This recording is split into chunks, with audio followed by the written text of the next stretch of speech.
السلام عليكم. سينانين أرك أبد في لقوم سنين دنديتي ربي ملفتي. مجا دائما يرود ألتو هذا أبد مجان كيسان كوني كجوات قبودا يدو أجانين.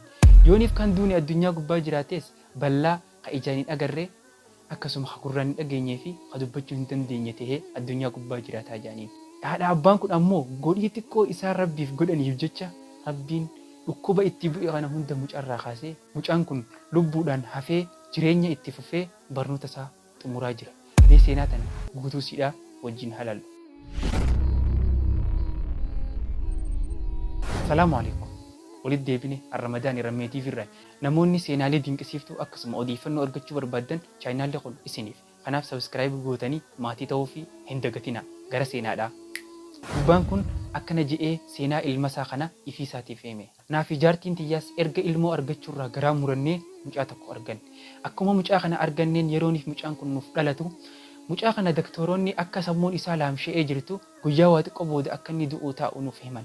Yooniif kan duune jiraatu ta'es mucaan kun bal'aa hagurraan hin dhageenye ka ijaan hin agarre akkasuma afaaniin illee dubbachuu hin dandeenye tahee akka jiraatu nutti himan. Akkura rabbiin nu mokkore kana osooniif rabbii keenyatti hin aarin alhamdulillah jennee fudhannee obsine. Yeroo kana mucaan keenya kuni daawwitii keessaa malee akka isa arguu hin dandeenye eegumsi addaa kophatti isaaf godhamee achi keessa akka hanga lubbuun jiru achi keessa akka jiraatu nuuf himan. Naaf jaartiin tiyyaas daawwitii keessaa mucaa keenya kana laalaa turre. Yeroo kanaan jaartii tiyya achitti dhiisee guyyaa tokko salaata maghribaatiif gara masgidaa deeme. Yeroo inni salaatee deebi'u jaartii tiyya tan daa'ima hoosisaa jirtutti hin dhufe. Mucaa kana immoo mucaa kiyyaanse garuu yeroo inni fin deemee bakka mucaan kiyya jiru dhaqee ilaalu mucaan kiyya haaluma duraan jiruun ciisaa jira. Yeroon doktortitti mucaan jaartiin tiyya harkaa qabdu kun eenyu je'ee gaafadhu akkana jettee doktortitti naa himte. Mucaan kuni erga reefu boo'u jira boo'insarraa usuu dinnaan jaartiin ta'e ni luisisaa nakkan naan jettee hayyama naa gaafatteetiin hayyama godhee fi itti kanne. Kana jaarsi aaree akkana je'een. Akkamittuu itti kannita. Haati mucaa kana yuulolte hoo je'een. Doktortittiin akkana jetteen. Mucaan kun taatee makiinaadhaatiin argamte irratti erga inni dhalateen booda haadha abbaan isaa lachuutu du'an. Isa malee nam tokko hin hafne firaa fi aalii takka hin qabu jetteen doktortittiin. Yeroo kana isiin mucaa kana luusisuu eegalte. Mucaa kanatti qalbii isaanii rarraate. Mucaa haadha abbaa hin qabne qayyatiimaa kanatti. Wanti daran akka qalbiin isaanii gara mucaa kanaatti rarraatu godhe yeroo namni isii harkaa fuudhuudhaaf ja'u mucaan ni boora. Isiirraa malee hin luugu isiirra malee hin rafu. Wanni kun akka mucaa kanatti qalbiin isaanii rarraatu goote. Mucaa kana immoo yerooniif mucaa isaanii ilaaluu dhufan hundaa'u footee hoosiftee ofirra raffiftee biraa deemti. Wanti kun hanga guyyaa 10 itti fufe. Guyyaa 10 booda yerooniif dhufan mucaa kana achi dhaban. Mucaan kun eessa kutee jedhanii doktorooti achi keessa hojjettu yerooniif gaafatan gara mana yatiima itti guddisanii akka fuudhamee jiru himaniif. Yeroo kana gaddanii jaarsa kun ammoo jaartii isaa tana fuudhee gara mana yatiima yookiin ijoollee haadha abbaan qabne itti guddisanii geesse. Yeroo isaan deemanii achi gahan eeyduun mana kanatti godhamte akkana jetteen. Mucaan kun erga guyyaa as dhufeerraa niiri sin rafne boo'ichaas addaan hin kutuu jetteen. Kana mana kophaadhaa ol seenanii deemfidii jedhaniin. Yeroo isiin fiddee dhuftee mucaan kun yeroo ma isii argee isiin gama isiidhaaf itti fuutu boo'icha dhaabee harma isiidhaa luugee qoma isiirra rafe. Yeroo kana tajaajiltuun ijoollee haadha abbaa hin qabne tajaajiltu tun ajaa'ibdi. Mucaan kun nama isa ni luusifna je'e hundaa'uu didee boo'ichatti fufe. Akkamitti si arginaan usee jettee ajaa'ibdi. Kana isaan lamaan wanni isaan murteeffatan mucaa keenyaas mana hakimaa sanitti laallee mucaa kanaas asitti dhufnee ziyaarree akkasuma luusiftee akka ni nagee qabus laaltee biraa deemtaa je'ee baay'ilama seeneef. Yeroo kana wanti kun haga 7-2 itti fufe. Kana guyyaa tokko iddoo ijoollee haadha abbaa hin qabne itti guddisan irraa bilbilli bilbilameef. Yerooniif bilbila kaasanii dubbisan akkana jedhaniin. Mucaa isin dhuftanii asitti ilaalaa jirtan kana maatii takka tanuutu fuudhee guddifata je'uutu dhufee mucaa kana yooniif nageetti dhaammachuu barbaadan ganama giziidhaan kootaati nageetti dhaammadhaa jedhaniin. Yeroo kana intalti tun jaartiin gurbaa kana rifatte. Rabbiin mucaa kana akka nuti balaa ilmoo teenyaan nu mokkore tana itti obsinuuf nuuf kanne. Yooniif mucaan kun kan nu harkaa bahu taate balaan teenya balaa lama. Kanaaf mucaan kun akka nu harkaan baanee jetteen. Yeroo kana jaarsi akkana jedhe. Saahiba kiyya tokko kan qaama seeraatti bilbileetiin akka mucaan kun ilma kiyya ta'uu na gargaarii je'eetiin gaafadhe. Ilmoo namaa takka ilma ofii godhachuun ulaagaa hedduu nama barbaachiftuillee rabbiin na laaffisee mucaa kana ilma kiyya godhadhee halkan saniif mana kiyya bule.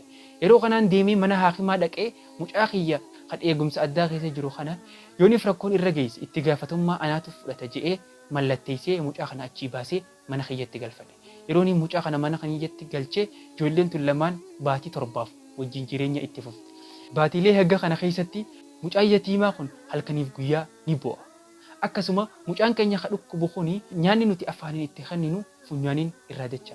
Taateen dingata akka isaan hin mudanneef halkaniif guyyaa qaaxiroonee teenyee isaan eegaa bulla.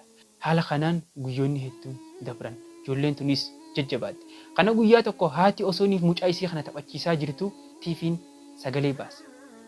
TV'n yeroo sagalee baasu akka waan gurraan dhagahu fuulli mucaa kanaa jijjiirame. Mucaan isii gurraan ni dhagaa. Yeroo kana abbaan fuudhee mucaa kana alatti gabbaase. Yeroo aduun fuula mucaatti baatu mucaan akka nama ijaan argu ija liblib godhu eegale. Mucaan kun ijaan ni arga. Kilaasii ijoolleen tun keessa galtuuftan keessaa sagalee dhufa. Haati ceeltee sagaleen tun tami jettee yeroo ni filaaltu sagaleen sagalee mucaasiiti. Mucaansi afaaninis ni dubbata. Subhaanallah. Yeroo kana abbaan mucaa kanaa fi footoo sammuu isaa tan doktorootiin kaaftee itti kennitee fi akkasuma qorannoo doktorootiin mirkaneessitee waraqaa wajjin itti kennite fudhatee gara mana hakimaa qaceele. Yeroo inni achi dhaqee doktora agarsiisu doktorri ilaalee maal jeeni footoon ati natti kennite tuni sammuu mucaa kanaa guutumaa guututti akka laamshooytee jirtu agarsiisa. Akkasuma qorannoonis akka mirkaneessutti namni dhukkuba kanaan qabame akka dubbachuu hin dandeenye, akka ijaan hin agarre, akka gurraanis hin dhageenye mirkaneessiti. Mucaan kee ati fiddee dhufte kuni footoon ati natti kennite tun tasaa ta'uun abadan waan hin mallee jeen yooniif mu'jizaa rabbii argamte malee. Eeyyeen mu'jizaa rabbiiti. Mucaa haadhaa fi abbaa hin qabne, yatiima firaa fi alii hin qabne guddifnaan rabbiin isaan galatoonfate mucaa isaanii kan gurraan hin dhageenye, kan afaaniin hin dubbanne, kan ijaan hin agarre rabbiin fayyiseef. Kana malee abbaan mucaa kanaa maal jee yerooniif mucaa yatiimaa nuti fudhannee manatti galfannurraa barakaan mana keenya keessatti bu'uu eegalte. Hojiileen hojjedhu hunda keessattuu mijaa'ina rabbiin naaf kenne. Waan nama ajaa'ibsiisaatii miti. Rasuulli keenya jaalalleen keenya sallallahu alaihi wasallam akkana jedhan. Khayru beeyti musliimiin beeytun fiihi yatiimun yuhsanu ilayhi.